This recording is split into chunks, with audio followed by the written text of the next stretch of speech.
Hello Year 11. Following from our work in the live lesson last week looking at harder vector proofs, I thought it would be useful for me to go through some worst case scenario questions you can be asked about these things. Following this, you should then go on your Dr. Frost maths assignment, which will get you to work through some examples of this type of question. We begin first with this question here.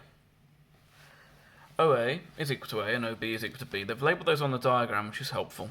P is the point on AB, such that AP to PB is 1 to 3. So I've labelled that here. This ratio here tells me that for every 1 unit there is in AP, there are 3 units in PB. So I know P is closer towards A. I don't need to measure that out or anything though. What that does tell me though, and what's very useful, for every 1 unit of AP, there are 3 units of PB. So that tells me that AP is 1/4 of AB. That's what that's telling me here. AB is split into 1 part AP for every 3 parts PB. And that's going to be useful later.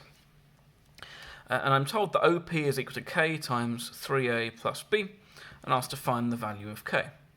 So I'm looking for the vector OP. And my vector OP is equal to OA plus AP. OA is nice and easy.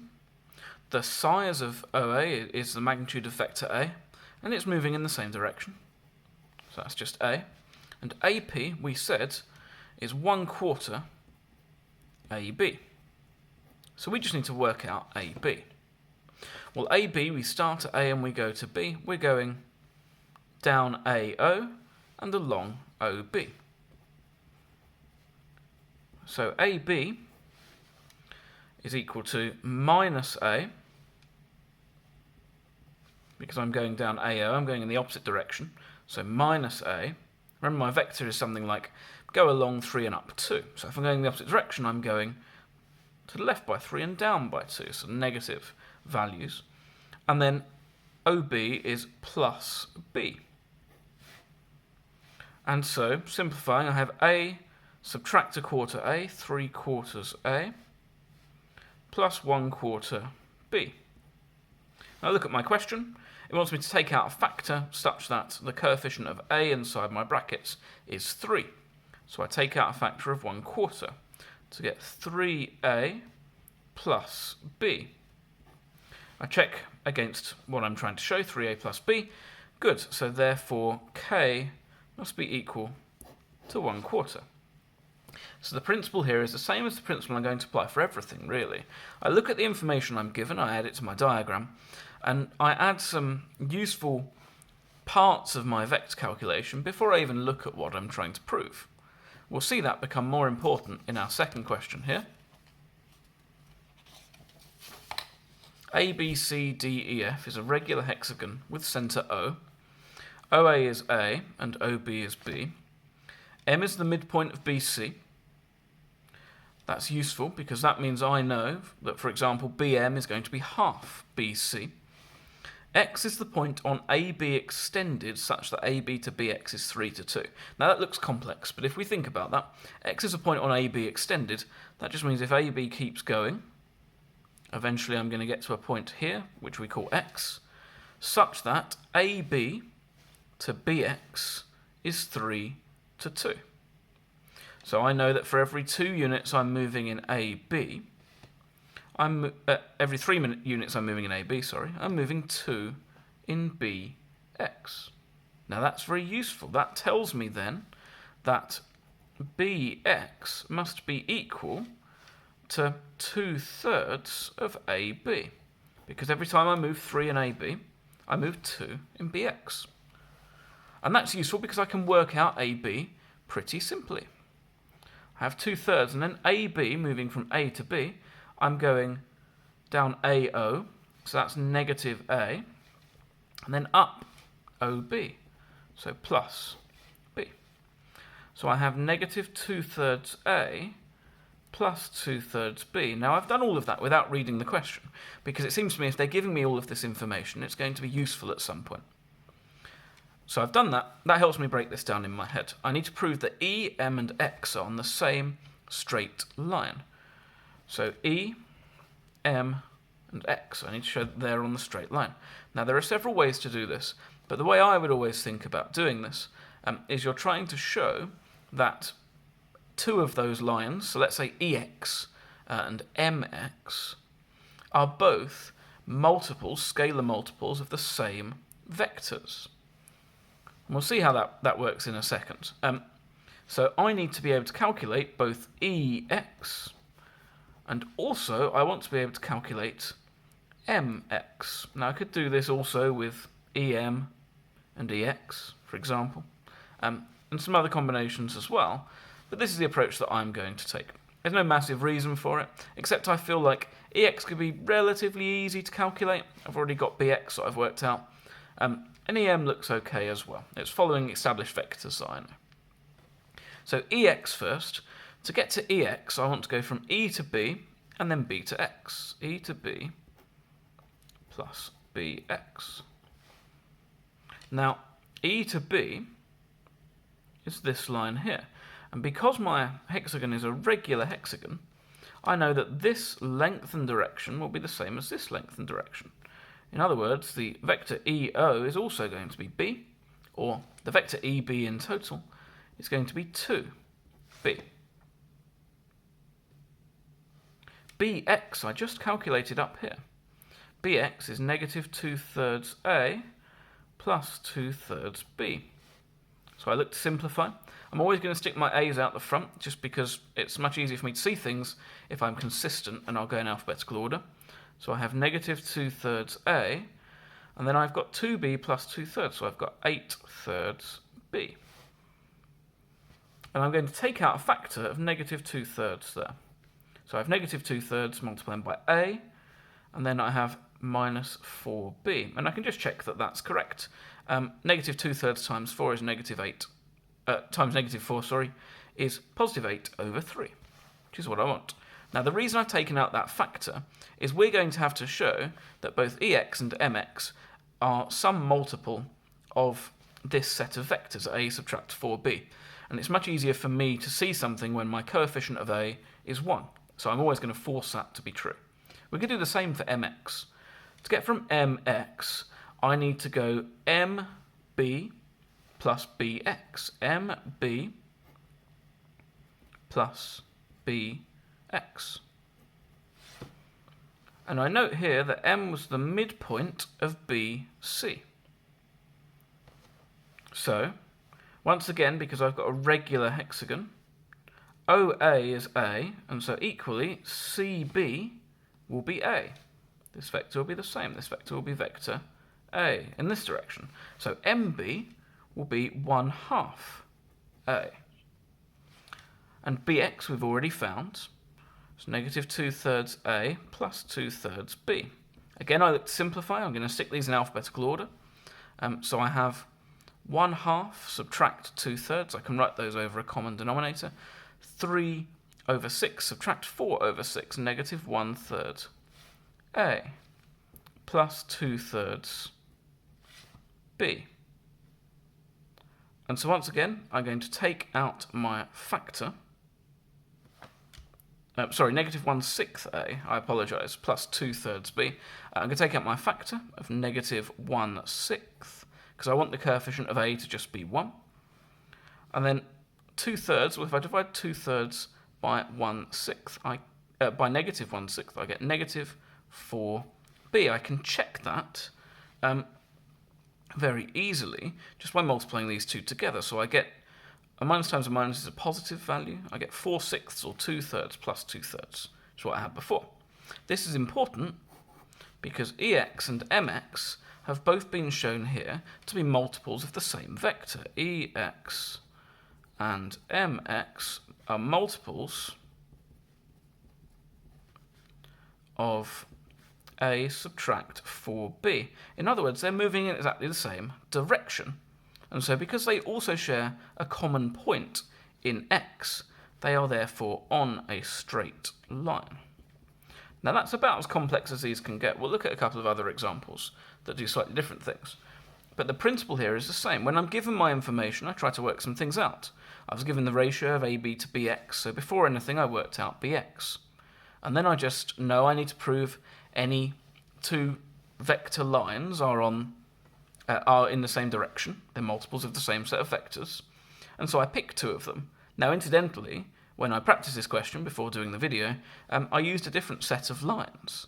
And actually, it was a slightly easier set of lines. I used EX and EM. And EX and EM actually made life a bit easier because this is a slightly fiddly fact to take out. But you can prove this in any way. And then I'm just using my idea that to get from one point to another, I need to move along my lines, adding my vectors. I simplify as much as possible. I always take out a factor to give a coefficient of 1. And then I look to prove that my two lines are multiples of a set of vectors, therefore showing they're on a straight line as long as they share a common point. So I guess really I should write common point here as well. Common point of x. Otherwise they could just be two parallel lines, right? AF and CD are in fact exactly the same vector. They're moving in the same direction. So let's move on and apply this approach to another question. OA is 5A, OB is 3B, C is the point such that OC to CA is 4 to 1. So I have C somewhere around here, such that OC to CA is 4 to 1. In other words, I know that OC is 4A and CA is 1A. That's what that's telling me there. For every 4 moves I do in OC, I do 1 in CA. M is the midpoint of AB. That's helpful because it means I know that AM, for example, is equal to a half AB.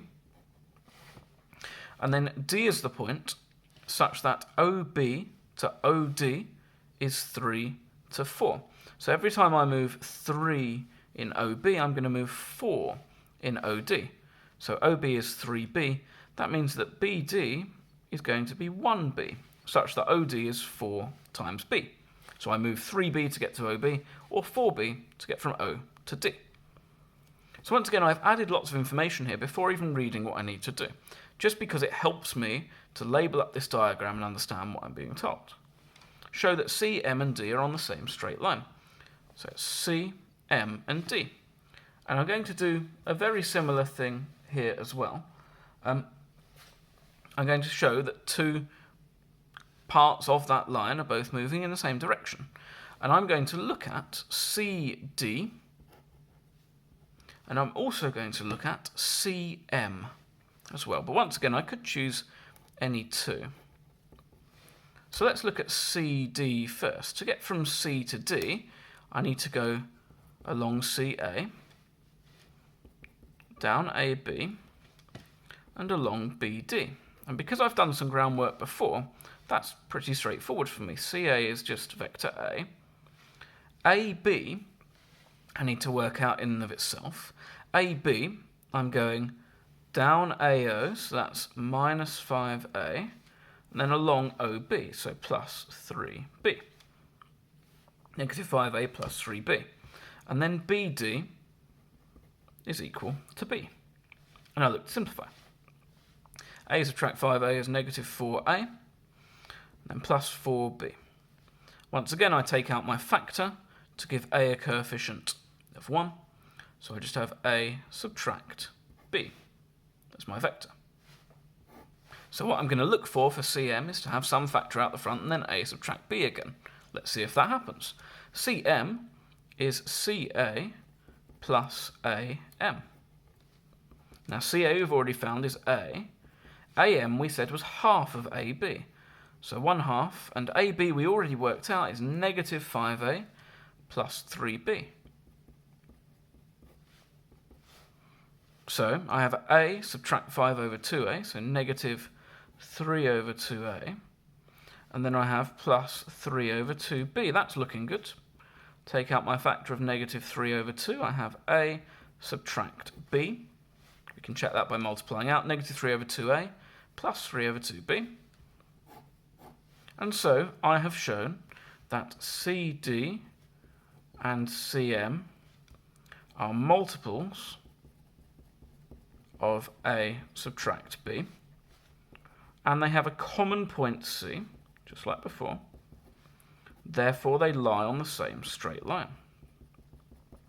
So again, I've done some working beforehand just to make my life a bit easier, and then I'm just writing out my paths, simplifying as much as possible, and then taking out a factor of the coefficient of A, and looking to see that they're in the same direction.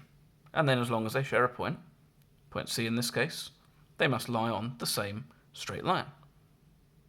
Let's look at a final question that takes this in a slightly different direction. I have a very similar diagram, but you'll notice that D is in a different place, and B is also a slightly different multiple. OA is equal to 5A, OB is equal to 2B.